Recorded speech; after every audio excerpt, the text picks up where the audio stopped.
Hello and welcome to Old Nintendo Gamer & Son. Do you remember those little infographics that Nintendo showed you, which block one Nintendo Switch account from accessing the same game at the same time on two separate Switches? Well, I'm going to show you a little workaround so you can buy one game digitally and play it on two Switches simultaneously.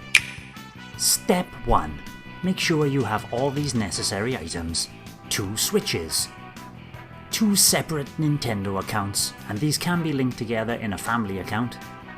Each of these separate Nintendo accounts must have an active Nintendo Switch Online membership. This can be an individual membership for each account, or both accounts can be combined within a family subscription covering both. And you'll need a working internet or Wi-Fi connection. Step 2. Understanding the jargon. The Nintendo account that purchases the individual game from the eShop shall be called the buyer, the other Nintendo account the non-buyer. In this video, Mario is the buyer and Luigi is the non-buyer. Step 3. Designating a primary and secondary Switch. By loading up the Switch eShop and selecting the upper right corner avatar, you can check whether this Switch is your current primary or non-primary Switch. Here you can deregister a primary Switch, and then by going to your other Switch and loading up the eShop with that particular Nintendo account, it will automatically register this Switch as your new primary one. You need to have both the buyer and the non-buyer's Nintendo accounts set up as primary on a single Switch. We'll call this the primary Switch.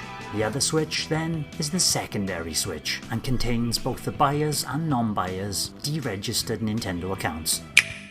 Step 4. Playing a game. The buyer must be using the secondary Switch. The non-buyer will use the primary Switch. It's important that these steps are followed in this order. The non-buyer opens up an applicable digital game on the primary Switch, for example, Mario Kart 8 Deluxe. Once their game is loading, the buyer can then load the same game on the secondary Switch. You'll immediately notice that this does not lock you out like Nintendo's previously shown infographic. Both players can then play simultaneously, individually, or create an online match and play together.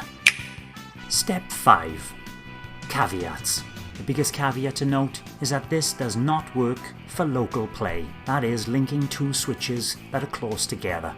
This does, however, only work for online play or playing games individually when not linked together. This is, however, applicable for all games that have been bought digitally, but not for games that have been bought via cartridge. Step 6. Enjoy your gaming time. Thanks for watching, and don't forget to subscribe and give us a like if you've enjoyed our content. You can also check out our other great content on Twitter, Facebook, and the Café podcast from all good podcast providers. Just follow the links below.